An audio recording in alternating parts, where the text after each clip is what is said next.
तो हम पीढ़ी दर पीढ़ी कौन से काम करते हैं जी? जो हमारे पिताजी ने किया, जो हमारे दादाजी ने किया, हम पीढ़ी दर पीढ़ी वही काम करते आ रहे हैं। सहमत है? हाँ जी।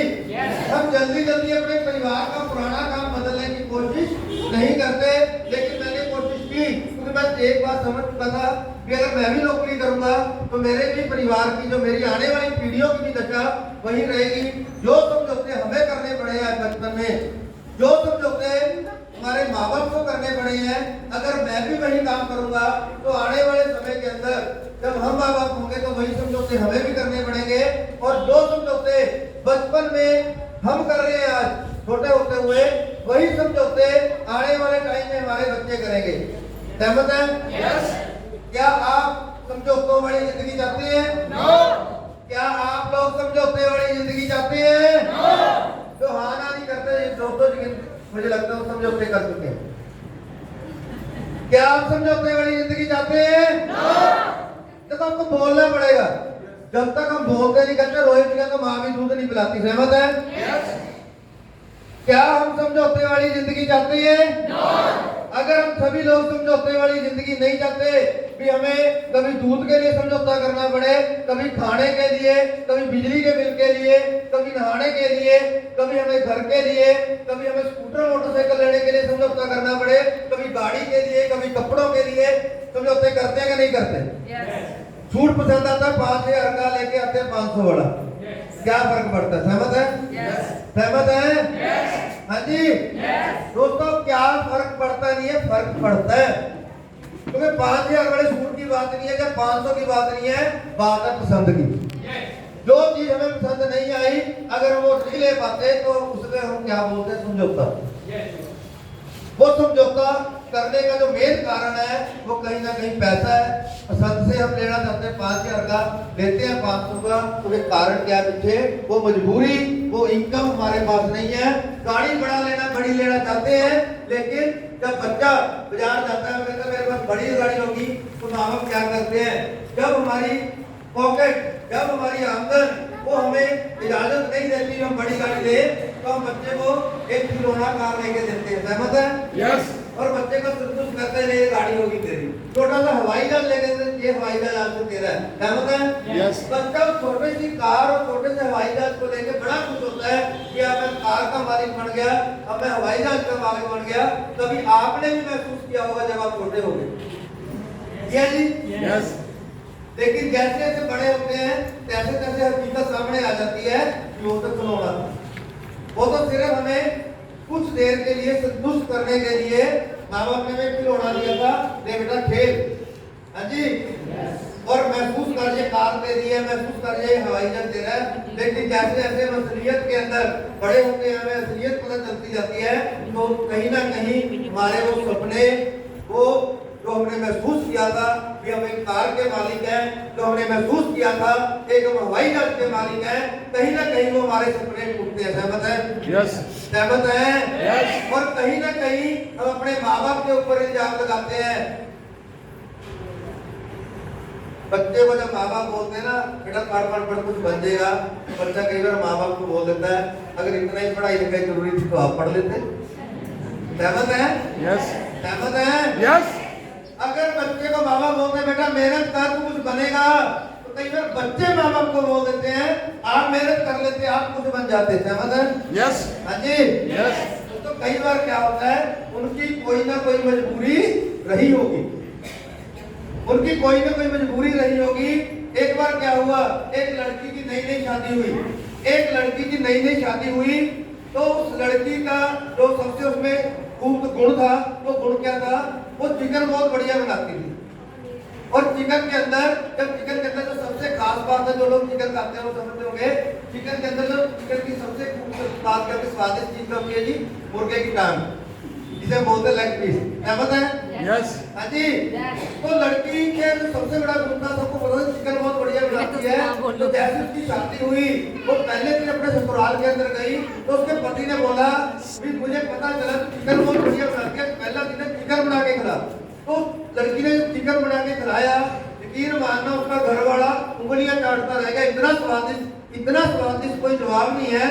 लेकिन जैसे उसने पूरा चिकन खाया तो वो सारे पतीले के अंदर मुर्गे की टांग ढूंढता रह गया। हाँ जी, उसको पूरे पतीले के अंदर मुर्गे की टांग नहीं मिली। जब मुर्गे की टांग नहीं मिली तो उसने अपनी घरवाली को पूछा कि तूने ये कहा तूने मुर्गा साबुत डाला था कि लंगड़ा था? कहती नहीं, मुर्गा तो साबित था, दोनों टांगे थी। कहता पर टांग नहीं मिली। तो उसने बोला मैंने मुर्गे की टांग तो डाली थी लेकिन मैंने मुर्गे की टांग के 4 पीस कर दी। उसने बोला आज तक मैंने जितनी बार भी चिकन खाया है कभी भी मुर्गे की टांग के 4 पीस, मुर्गे की टांग साबुत बनती है। सहमत है? यस। हाँ जी, यस। तू ये बता तुमने मुर्गे की टांग के 4 पीस क्यों किए? अब पहला दिन ससुराल और पहले दिन ही पतिदेव बढ़ गए, क्यों किए?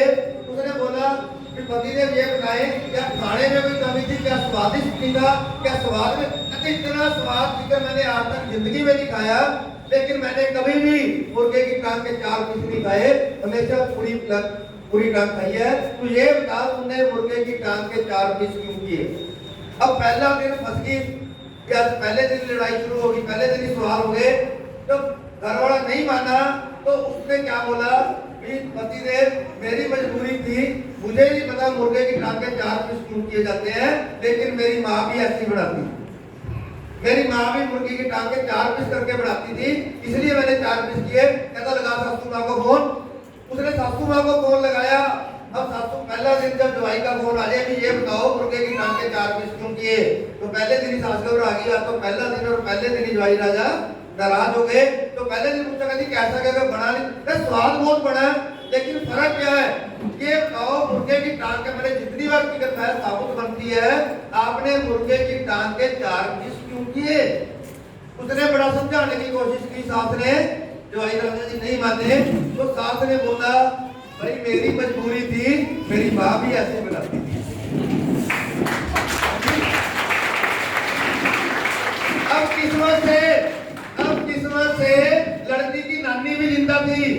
अब किस्मत से लड़की की नानी भी जिंदा थी। कहता नानी को फोन लगाओ। अब नानी को फोन लगाया गया। जब नानी को फोन लगाया नानी भी टेंशन में आ गई, पर नानी बड़ी समझदार थी, उसने पूछा बेटा क्या बात हुई? कहता जी चिकन की लेग बढ़ाई इसने, उस लात के 4 पीस किए। मुझे ये बताओ मैंने आज तक जितनी बार चिकन खाया हमेशा मुर्गे की टांग के सिंगल पीस होता, इसने 4 पीस क्यों किए? तो नानी ने बोला बेटा मेरी मजबूरी थी। कहता वो आपकी अम्मा भी जिंदा है क्या? कि आपकी मजबूरी, पहले लड़की की मजबूरी, फिर माँ की मजबूरी, फिर रानी की मजबूरी। कहता आपकी तो माँ होएगी नहीं, आपकी मजबूरी में मुझे कैसे पता चलेगी? कहती मेरी मजबूरी ये थी कि मेरे घर में चिकन बनता था, मैं बहुत स्वादिष्ट बनाती थी, लेकिन मेरी मजबूरी थी मेरे घर में जो बर्तन था जिसमें मैं चिकन बनाती थी उसमें मुर्गे की टांग पूरी नहीं आती थी, इसलिए मैं काट के 4 पीस बनाती। तो हुआ क्या? अगर आप इस स्टोरी को ध्यान से सुने, हुआ क्या? नानी की मजबूरी माँ ने सीखा और आगे दोती हुई के दोती में रिवाज बना दिया। सहमत है? यस। सहमत है? यस। अब नानी की मजबूरी थी कि उसके बर्तन में 4 पीस करने पड़ते थे, पूरी टांग नहीं आती थी। और दोस्तों कहीं ना कहीं हमारे माँ बाप की मजबूरी थी, आपके माँ बाप की मजबूरी थी, उनके पास वो साधन नहीं थे जिससे वो करोड़पति बन जाते। मेहनत उन्होंने भी की, मेहनत हम भी कर रहे हैं। सहमत है? यस। आज समय बदल चुका है, उस लड़की ने रिवाज बना दिया। मैं आपको बोलता हूँ आप रिवाज मत बनाए। उस लड़की की मजबूरी नहीं थी, मजबूरी नानी की थी। आप तो पूरे का पूरा चिकन पूरे का पूरा साबित होता है पका। सहमत है? यस। हाँ जी।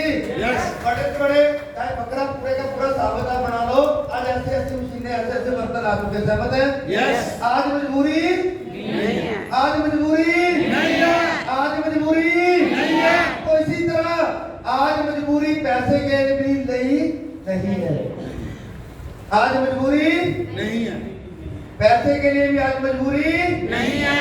आज अगर हम अपने रिवाज छोड़ेंगे, आज हम अपने आप को बदले, समय बदल चुका है। हमारे माँ बाप की मजबूरी थी दिहाड़ियां करना, हमारे माँ बाप की मजबूरी थी नौकरी करनी, लेकिन आज आपकी और हमारे आने वाली पीढ़ियों की मजबूरी नहीं है, क्योंकि हमारे पास डॉल्फिन जैसा सिस्टम है।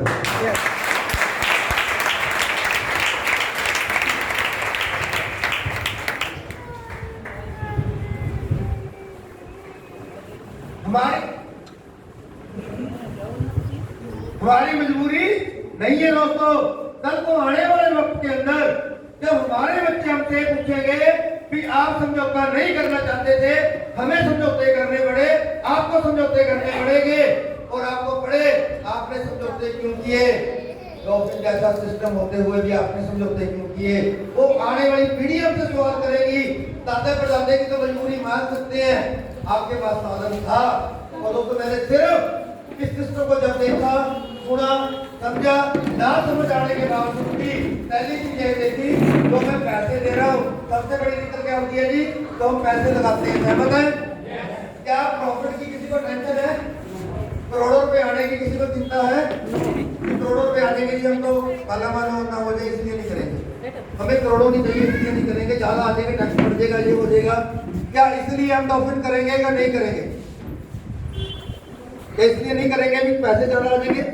हम इसलिए नहीं करते क्योंकि हमें करोड़ों रुपए तो अच्छे लगते हैं, लेकिन सबसे पहले जो पैसा हम लगाते हैं, हमें वो पैसा लगाना अच्छा नहीं लगता। क्योंकि वो पैसा लगाना अच्छा क्यों नहीं लगता? क्योंकि कहीं ना कहीं इसके साथ एक सवाल है, वो सवाल का एक डर है, पता नहीं ये काम चलेगा, पता नहीं ये काम नहीं चलेगा।